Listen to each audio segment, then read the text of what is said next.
السلام عليكم ورحمة الله تعالى وبركاته. اللي كتشوفني واللي غتشوفني غادي بارطاجي لك هاد الفيديو، غادي نطلب منك واحد الطليبة وسير الله يسهل عليك، الله يسر ليك، الله يفتح عليك، الله يعطيك ما ترجع عند الله وما تمنى، وبارك الله لك في عمرك ودنياك وآخرتك وسعدك فيهما وسترك فيما أحسن إليك وبارك فيك وقضى أغراضك وشفى أمراضك ورحم موتك وعفى مبتلك وستر عيوبك وغفر ذنوبك وتولى أمرك وهدانا وإياك وأحسن ختامنا وزيد، والله ذو الفضل العظيم. شوف القاضي يوم فيها بغيت اللي يمكن له يعطيني شي نصيحة تتعلق باللي غادي للحج.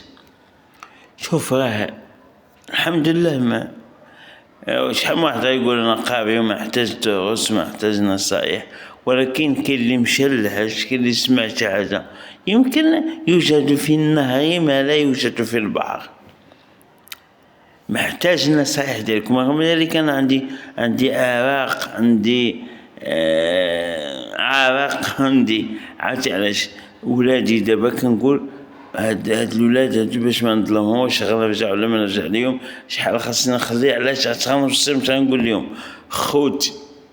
خوتي با المعاشر ديالي واش نتسمع كل شيء، واش واحد ما غنتسمع اش غندي، قالوا لي دياتي، قالوا دي سلو، قال دي العود، قالوا ما دي والو، قال الماكله كاينه، قال الهدي خلصوه، السناضل كاين اللباس كثير، السخونيه كي كتكون بزاف ديال الاسئله.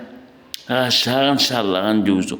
على اين ما نطول عليكم، نتوما اللي عنده شي نصيحه ولا غير شي دعاء يدعي معنا، اللي عنده شي نصيحه يعطيها لينا، اللي كان مشى راه مزيان، اللي ما مشى يعني كما كانت النصيحه غادي نقبلوها او توجيه. الله يجزيكم بخير، اكيد ساستفيد، اكيد انا هادشي كنديرو، عرفت شحال من حاجه شاورت فيها وعطوني الناس نصائح، ولا كاع ما شاورت وعطوني غير سمعوني نتكلم فيها وعطوني.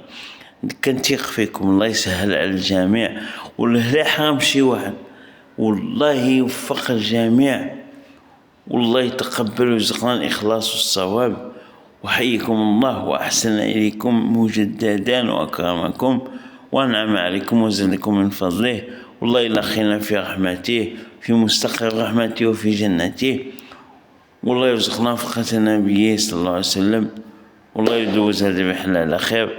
وصلى الله وسلم وبارك على سيدنا محمد وآله وصحبه وسلم.